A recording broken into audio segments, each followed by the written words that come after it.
Welcome to the POMcast with Stephen Willis. Now we're going to do things a little different. We are going to provide an honest look at Ole Miss athletics for the fan, by the fan, and of the fan. That is what we do.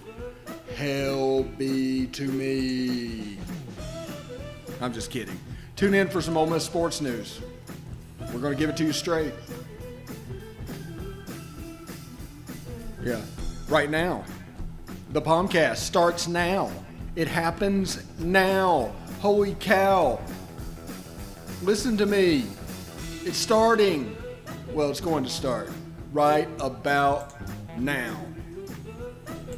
Good morning. Good morning. Good morning. Need to mute this. All right. Something got left on that wasn't supposed to be left on, and that is that. Welcome to the POMcast on this Monday morning. You know, we are almost 2 months into doing this video stream for you. That's pretty cool. That is actually pretty cool.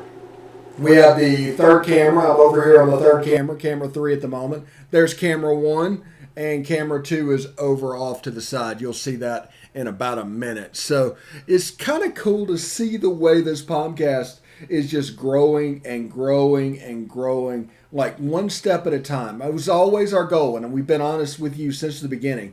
The end of April was our goal to be kind of what we need to be.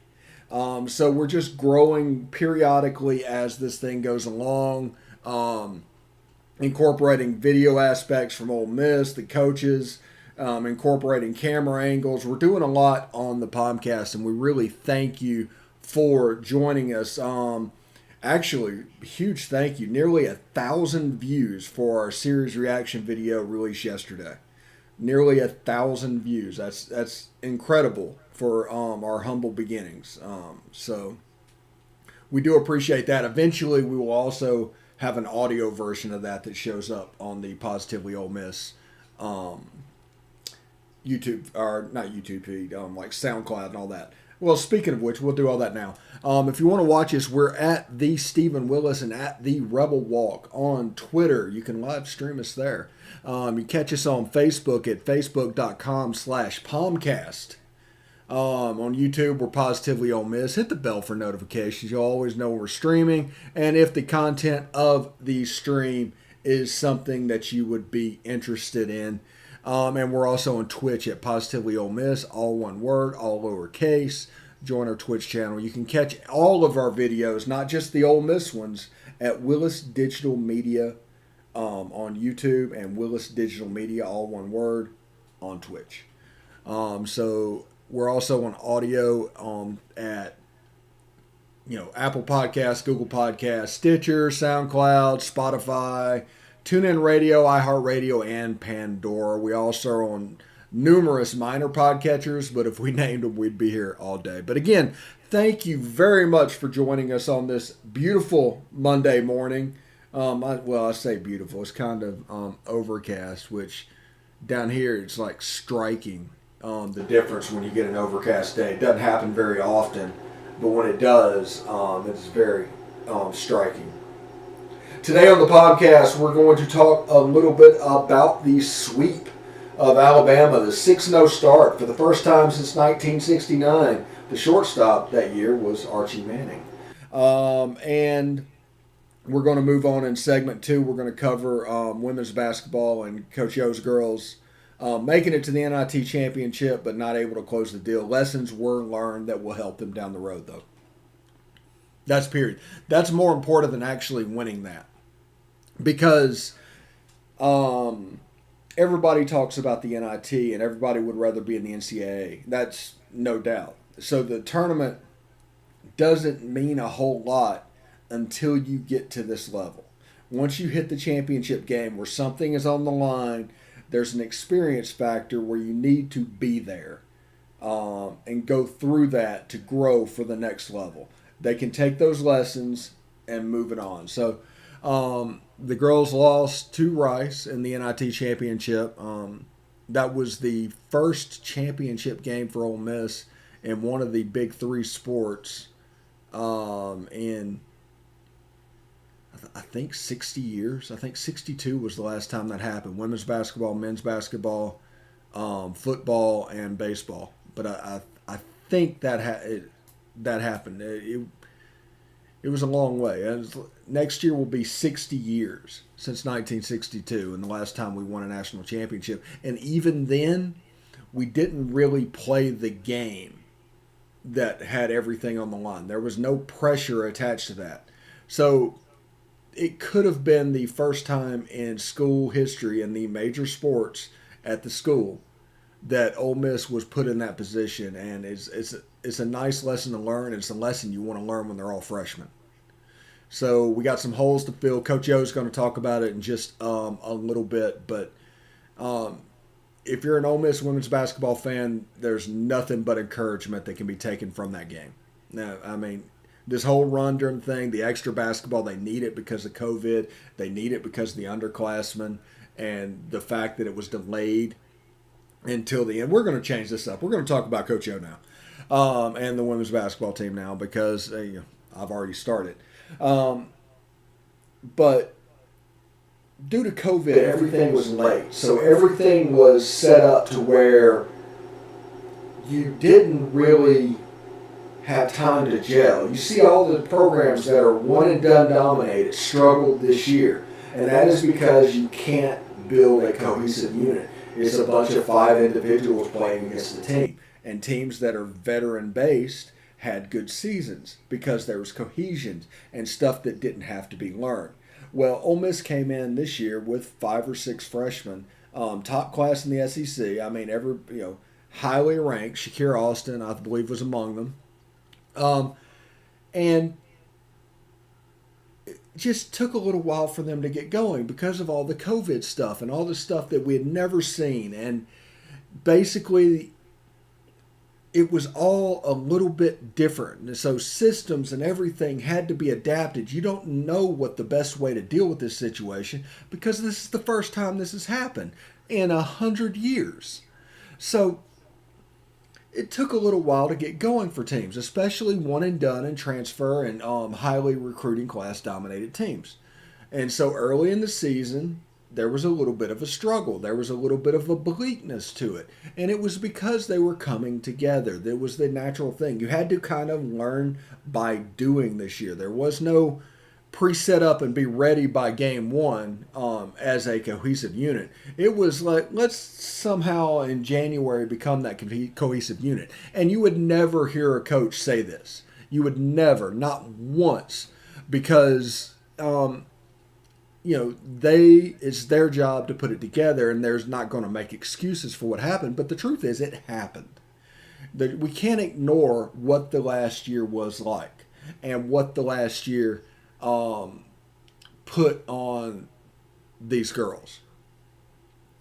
Through all the COVID protocols and everything else to go with it, and you're trying to mesh together as a unit. But in the whole time you're hearing that the person standing next to you could be a biological weapon. And you're trying to cohesively come together as a unit. And eventually they did and started going on a run. And you could see the talent. There's a couple of holes on this team. I mean, there's no getting around that. Once they're filled, they could be quite special. Ole Miss needs a shooter or two from the outside to keep the defense from collapsing on Shakira. And all of a sudden, this team becomes unbelievably dangerous. It could make a heck of a run. They already play defense. They already play hard. And they've become that cohesive unit over the course of the season. And there's a lot of teams that went through this that were done playing that didn't get those 5 games. And, we can talk about the NIT and how they view the tournament with Ole Miss playing games at Collierville High School all through the tournament, the whole thing. Ole Miss played 5 games at Collierville High School. We can talk about that at a later date. But as of right now,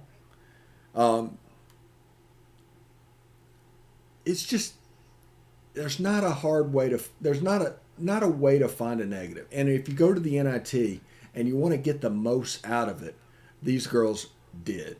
This is Coach Yo post game, and she was pretty forward thinking. She was pretty much looking forward to next year. She understands the build. She understands where she is. But here's Coach Yo post game. Super proud of my team, man. My God. When I went out with COVID, some of my close friends told me we wouldn't get out the first round, just because my team depends on my energy and effort so much. And yet we're playing in the championship game against a Rice team that was ultra experienced. Of course, we wanted to win, but in hindsight, if we couldn't win, then I still feel like I got a victory for this program out of this. And be completely honest, I know that may sound cheesy to some people, but I mean, I could list the wins that we got from this experience and this season. 5 freshmen played, y'all. I consider Taya to be a freshman. 5. Incredible. So that's what I got. Obviously, my team's heartbroken, but I talked to them about the good things that they did, and I'm very appreciative for them. The moment. I was telling the team 2 years ago, Rice was in the NCAA tournament. Those same kids played in the tournament. They understood the moment. You could tell from the beginning of the game. They understood it, and my players didn't. The only player that's played postseason for me is Shakira Austin. I don't have any other players that played in postseason. All right. So they understood the moment and we didn't. And I don't know how to explain that other than that's what happened the whole game. So even when we made a run back, I felt like they were in control the whole 40 minutes. We're gonna recruit real hard. We have some holes. We have some holes that that we have to fill. That we will fill. I can promise you that. And I feel good about saying if you're gonna place a bet that we'll be a part of 64 next year.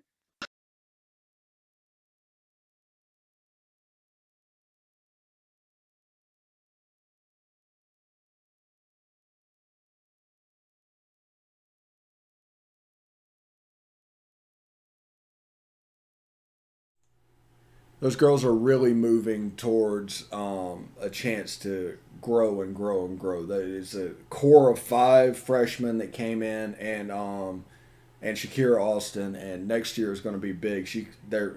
I think Coach Yo said that they're counting her to be a top 3 pick in the WNBA draft. Um, so it is set up for them to make a run. It really is. I mean, year 2, year 3, year 4 of this group of girls, you need to recruit to fill the holes. Ole Miss obviously needs a couple of shooters to expand the defense, but you have a chance to be really special down the road. And you saw that at the end of the year. Games that 2 years ago and 3 years ago, it was just a 20, 30, 40-point win for the other team. All of a sudden, Ole Miss was winning some of those. And even the ones they weren't, they were losing by 5 or 6. They were ultra competitive by the end of the year. And people need to realize that. Hey, we're going to take a short break. When we come back, we are going to talk about the sweep at Alabama and what that means moving forward, and what does that mean? Anyway, stick around. Hotty toddy.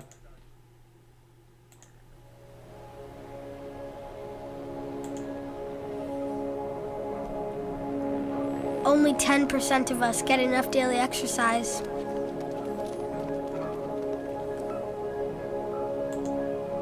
And that number is dropping.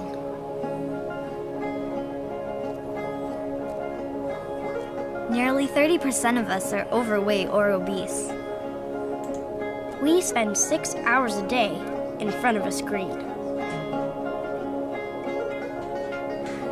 As a result, we now have a shorter life expectancy than our parents. But give us the right start in sports, and we'll never stop. Learn how at active4life.ca. Hey, this is Stephen Willis from Positively Ole Miss. We're almost done with this break. We'll be back with good information quite soon. The military has been in every generation of my family, and so has VA.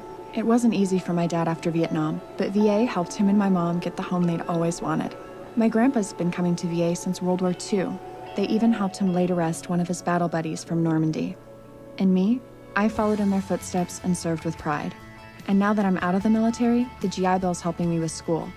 Every generation of my family has served, and VA has served us all.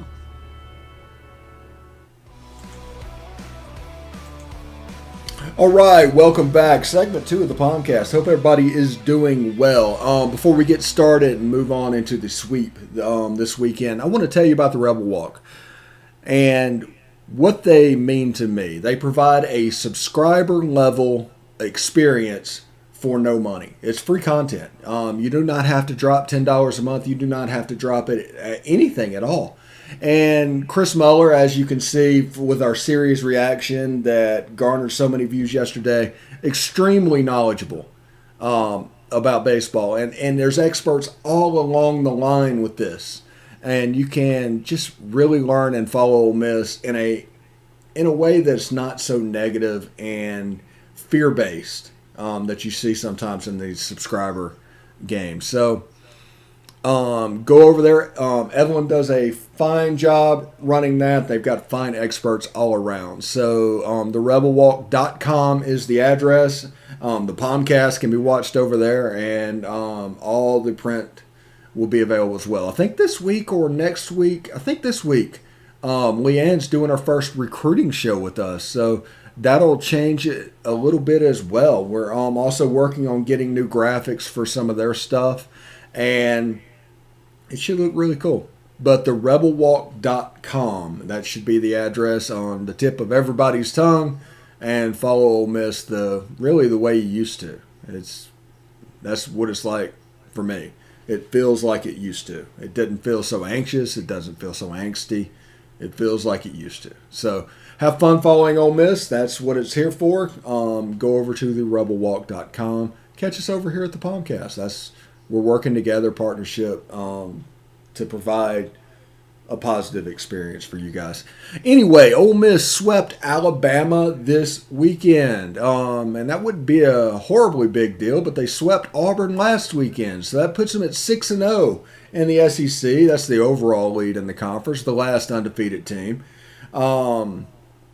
And Arkansas is 5-1, nipping at the heels. State couldn't close it out yesterday. Ole Miss really needed a 2-1 series, one way or the other, but they didn't quite get it.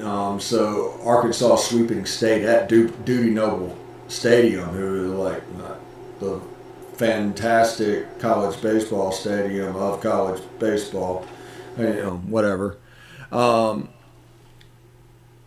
They got swept there, so now they're 2-4. I think the West right now they're hurting. I think Auburn got swept again by Kentucky. LSU got swept by Tennessee. So they're 1-5. Alabama's 1-5. Auburn's 0-6. State's 2-4. That's 3 teams in the SEC West, and I don't even know what Texas A&M is, just right off the top of my head. But then you have the two alphas that got off to the fast start, Ole Miss and Arkansas at the top. Ole Miss 6-0, Arkansas 5-1. But you look over to the East. The East is kind of looking good. Florida got swept this weekend, just straight swept at South Carolina, and they're sitting at 2-4 currently in the SEC because of that. But there's some teams like Tennessee that's doing quite well. I expect them to make a big jump in the poll. And I think Kentucky's 5-1 at the moment too. So that's going on with that. But Ole Miss swept Alabama. Friday, you had the home run by Peyton Chatagnier. They kind of kick-started everything. Ole Miss started a comeback because they were down 3-1 at that point. So it was a 2-run bomb that tied the game. Ole Miss ended up winning it. The next one, they just kind of went. I mean, there was nothing really special that happened. And then game 3 was the Tim Elko game. But Ole Miss winning that game, and Mike Bianco, talked a little bit about the series and moving forward and Hayden Dunhurst's injury. So here he goes. And one of the things when you look about offense, I always talk to Clem about, there's a lot of different ways you can look at your offense. People look at running and home runs and batting average and runs scored. But how good are you in the middle, right? How good are you 3, 4, 5 or 2, 3, 4 or wherever your guys are? And, today was a tough day in the middle for us where, both, Graham and Dunhurst, I don't believe get a hit. And but Tim got all of them. Got 4 hits and 2 really big ones, of course, the home run. And offensively early, we weren't able to get that timely hit that we talk about a lot. But we there kept the score intact. And then once we scored, as the old adage goes, hitting's contagious, and we just started scoring. And one of the things I thought was made a difference today was every time they scored, we were able to answer back. And, that's big, on Sunday, to be able to answer every time they score. It's hard to answer. I mean, you don't really, I think as a coach, you don't look at it that way. You're trying to keep the blinders on and just, win the next game. But, when it's over, you realize that, sweeps are tough. And we got 2 of them back to back and 1 on the road. And, against, I think 2 good clubs and this Alabama team that, I think once they get their ace back, the lineup can be scary. Their guys in the middle, as I was just mentioning, can be really scary. When you look at the top 4 guys in their lineup, they all got 5, 6 home runs. And I think they're gonna beat some people in our league. This has been going on probably since the beginning of the season. He got a bone bruise. He actually was a catcher's interference early on in our inter-squad games before the season started, and basically just became a bone bruise. And those that have ever caught before realize that the thumb gets banged up a lot. And as good as a receiver as he is, manipulating the ball back there. It sometimes can get banged up just receiving the ball. And then he got a couple foul tips that, he caught wrong yesterday and just was really sore today, and just thought if he was questionable to start, and then if we don't start him, then you can't move him to the DH. And so, felt it was better to, we don't lose the bat. And so we put him at the DH spot so we could, again, keep his bat in the lineup and, have confidence that Knox can handle it back there. All right, there you go. Mike Bianco talking about the series that was against Alabama, Ole Miss against Florida this weekend in Gainesville. I don't think I'm going to be able to make it out there, but I might. That's over near the Palatial Central Florida studios. It's about 2.5 hours up the road, so that is one good thing when it comes to basketball and baseball and softball. I'll get to see some Ole Miss games once I get vaccinated and everything. But going back to the series and not really talking so much about the series or next week, I don't think I've seen a more no-doubter home run than that Tim Elko home run in Game 3. As soon as he swung the bat, you didn't even have to look. You knew it was a home run. I think everybody knew it was a home run. It was just fantastic. We're going to likely see them continue the, Gunnar Hoagland Friday, Doug Nikhazy Thursday, Gunnar Hoagland Friday, Doug Nikhazy, Saturday, Derek Diamond. And I'm expecting kind of a Drew McDaniel. We talked to Chris yesterday about all of that stuff. You can tune into that video. It's on this channel. Wherever you're watching this now, you can catch it. If you want an easy thing, you can catch it on our YouTube channel. You can catch it on our Twitch channel. It's in both places. But that is looking more and more likely. You're probably going to get an angry, urgency-based team in Florida this weekend after getting swept by the Gamecocks in Columbia. I expect to see that. But, with baseball, there is a such thing as trying too hard. It really is a sport that you cannot let it get in your head. You cannot let it